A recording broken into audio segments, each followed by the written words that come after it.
ሰላም ሰላም ጤና ይስጥልን ውድና የተከበራችሁ የዩቲዩብ ቤተሰቦቼ እንዴት ናችሁ? ሰላም ናችሁ ወይ? እኔ ያለው እግዚአብሔር ይመስገን እጅግ በጣም ደህና ነኝ። ቤተሰብ ሁላችሁም በያላችሁበት የእግዚአብሔር ሰላም ይብዛላችሁ። እኔም አለው ደህና ነኝ እግዚአብሔር ይመስገን። ዛሬ ትንሳኤን ይዤ ነው የመጣሁትና ትንሳኤ ትላንትና አላዛር ያደረገው ነገር ትክክል አይደለም፣ ተሳስተዋል፣ ትልቅ ጥፋት ነው። ከቪዲዮ መቀረጽ በፊት አንቺ ነበርሽ የምትቀድሚው። በቃ አላስተዋለም፣ አደረገ። ሁላችንም ተቆጥተነዋል። መጀመሪያ ያንቺ ጤንነት ነው የትንሱ ጤንነት ነው መጠበቅ ያለበት። እሷን የሆነ ነገር ቦታ ላይ አድርሰ ነው መጨረሻ ላይ እንደው የእውነት ነቅታ ቪዲዮን ቢሰራ እንደው የነቃችሁን የሆነችሁን ለኛ ወጥቶ ቢነግረን ጥሩ ነበረ። ግን ልጁ በቃ ቀልቡ ለምን እንደዚህ ሆና ቪዲዮ አልቀርጽምና ለህዝብ አላሳይም አላደርስም፣ በዛውም ሽቀላ ነው ህይወታችሁ የምትኖሩት በዚህ ነው እና ተገቢ ባይሆንም ያደረገው ነገር በቃ ተሳሳተ። አንቺም አንዳንዴ ትንሱ ደግሞ ማሳለፍ አለ አይደል እንዴ? ትዕግስት የሚባል ነገር አለ አይደል? ትዳር ብላ እስከገባች ድረስ ማለት ነው። አላዛር ሲያጠፋ እኮ ሁሌ በቃ አንተ ጥፋተኛ ነህ እየተባለ መጨቅጨቅ የለበትም አይደል እንዴ? ትንሳኤም ስታጠፋ አንቺ ጥፋተኛ ነሽ ተብላ ሁሌ እየተጨቃጨቁ አደባባይ ላይ ገበናቸውን ይዘው መምጣት የለባቸውም አይደል? ትላንት ያደረገው ነገር ጥፋት ነው። አዎ ጥፋት ነው። እኛም ተናግረናል። ግን በቃ አጥፍቷል። ይቅርታም እያላት ነው አይደለ? ምንድነው ድርቅ ብላ ግግም ብላ እንዳትቀየሙኝ። እኔ እውነቷን ነው የምናገረው። አንድ ሰው ላይ ጥፋት ካየው ጥፋተኛ ነሽ ብዬ ነው የምናገረው፣ ወይ ጥፋተኛ ነህ ነው ብዬ የምናገረው። ስለዚህ ማለት ነው አላዛር ያንን ነገር አጥፍቷል። እኛም ተናግረናል። ይቅርታም እየጠየቃት ነው። መደረግ የለበትም። ሳያውቀን ያደረገው እያወቀም ከሆነ መደረግ የለበትም። በቃ አለፈ ትናንትና። ዛሬ ተነስታ መጨቃጨቅ ይሄዳለሁ ወጣለሁ ምናምን ነገር ምን ነው የገነባውትን ትዳሬን የልጅነቴን ትቼ አልሄድም፣ በልጅነቴ ፈት መባል አልፈልግም እያለች ነበር አይደል እንዴ? ይሄን አንድ ሴት ካሰበች ማለት ነው ትዕግስት እንዲኖራት ይገባል። ትዕግስት ሊኖራት ይገባል እንጂ ውሃ ቀጠነ እያለች በሁሉም ነገር በትንሹም በትልቁም መነጫነጭ መነዛነስ እንዴ? ማሳለፍ የሚባል ነገር እኮ አለ አይደል እንዴ? ደግሞ ባሊና ሚስት ሲኖሩ መጋጨታቸው አይቀርም፣ ግን ማሳለፍ የሚባል ነገር አለ። ሁሌ በፍቅር ሁሌ ማያ አባዬ እንደተባባሉ የኔ ፍቅር የኔ ማር እንደተባባሉ አይኖሩም አይደል እንዴ? ስለዚህ መጋጨትም እንዳለ ሁሉ ማሳለፍም የሚባል ነገር አለ። ኮሽ ባለ ቁጥር የሆነ ነገር ይዘው ቪዲዮ እየደቀኑ የሚመጡ ከሆነ በውስጥ መፍታት የሚባል ነገር እኮ አለ። ይሄ ደግሞ አልለመደባቸውም። የለመደባቸው ገበናቸውን እንደው አንሶላ ሲጋፍፉ ብቻ ነው የቀራቸው እንጂ አንድ የቀራቸው ነገር የለም። እያንዳንዱ ዩቲዩበር የተባለች ትልልቅ ዩቲዩበር የተባለች የእውነቴን ነው ይዘው ድቅን እያደረጉ ነው የሚወጡት። የሚወጣና ማይወጣ አለ። በውስጥ የሚፈታም ነገር አለ። ሁሌ ቪዲዮ እየተደቀነ ጭቅጭቅ በጣም ነው የሚያስጠላው። ኦዲየንስም ይሰለቻል እንዴ? ትንሱ ታሳልፍ አንዳንዴ አይደል እንዴ? ታሳልፍ አንዳንዴ። በቃ አላዛር አጠፋው ለምን አባ አይደለም የምትለው? አባ ለምን እንደዚህ ያደረከው? ቁጭ አድርጋ እንዴ?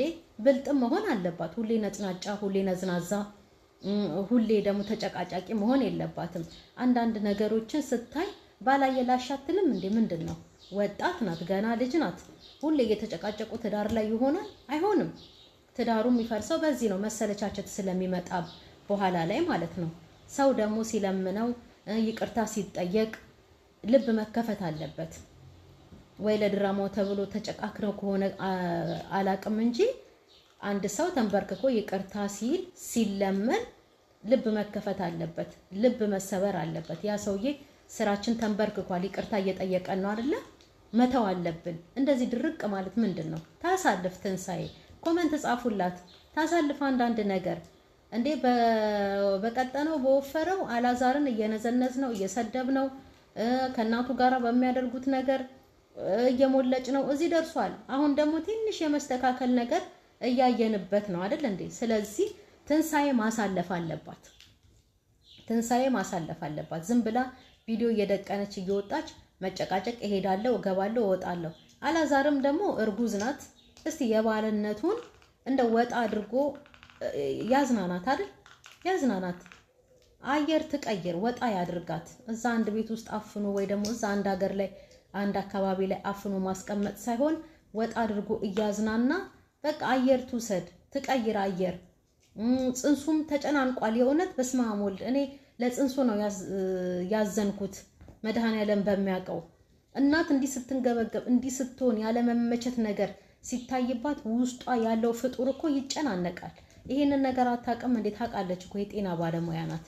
ስለዚህ ለልጇ ስትል አንዳንድ ነገርም ማሳለፍ አለባት። ልጅ እኮ ስለተወለደ ብቻ ለልጄ ብዬ ነው የምቀመጠው በአይናችን ስር ስላየ ነው ብቻ አይደለም፣ ውስጥ ያለውም ይጨናነቃል። በቃ እንዴ እናት ደስተኛ ሳትሆን ስትቀር ልጁን በዛው ልክ በቃ እንትን ነው የሚሆነው፣ ደስታውን ነው የሚያጣው።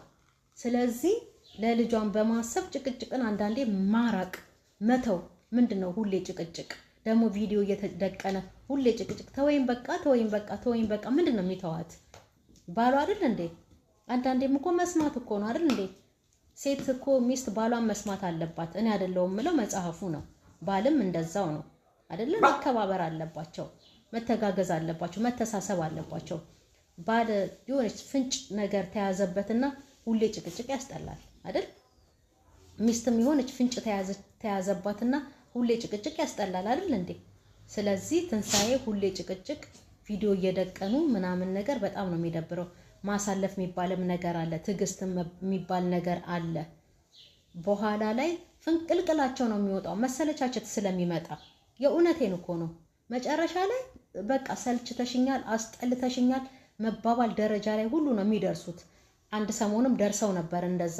በቃ አልፈልግህም፣ አልፈልግሽም ምናምን እናሽን፣ ያውም እናት እየተነሳች እስክትሰደብ ድረስ ምናባክ ምናባሽ እስከ መባባልም ደርሰዋል። ስለዚህ ከዚህ የባሰ ደግሞ ጭራሽ ሆኖ ትዳራቸው የሚበተንበት ሰዓት ይመጣል፣ በዚሁ ከቀጠለ ማለት ነው። ስለዚህ ትንሳኤ አትነጫነጭ። ሁሉ ጊዜ መጨቃጨቅ ምንድን ነው? ሴት ናት ብልጥ ሆና ካጠፋም ለምን እንደዚህ ያደረክ አይደረግም። በቃ ምንድን ነው አንተ ሁሌ እኔን፣ አንተ ሁሌ እኔን፣ አንተ ሁሌ እኔን።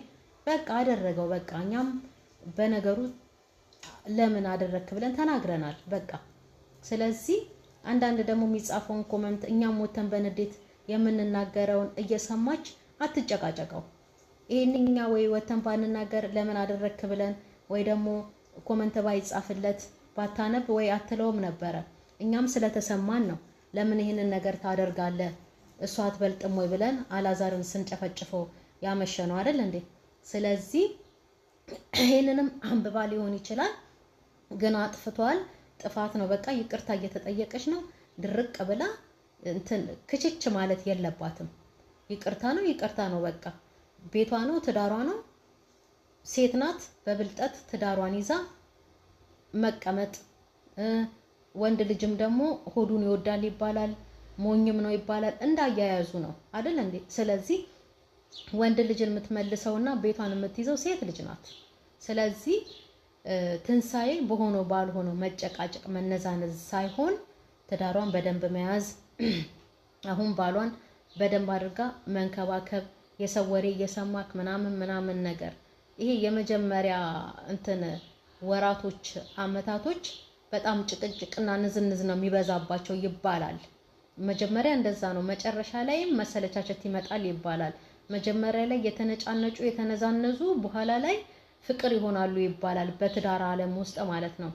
ግን ተፋቅረው እማዬ አባዬ ተባብለው መጨረሻ ላይ መሰለቻቸት ይመጣል ይባላል። የመጀመሪያው እማዬ አባዬ መጨረሻው ላይ አፈር ብላ አፈር ብይ ይመጣል አሉ ትዳር ውስጥ። ስለዚህ አሁን በዚህ ሐሳብ ከወሰድነው የትንሳኤና ያላዛር ከጅምሩ ጭቅጭቅ ነው። አንድ ሰው ትዕግስተኛ መሆን አለበት፣ ምክንያቱም በኋላ ትርምስመሳቸው እንዳይወጣ ማለት ነው።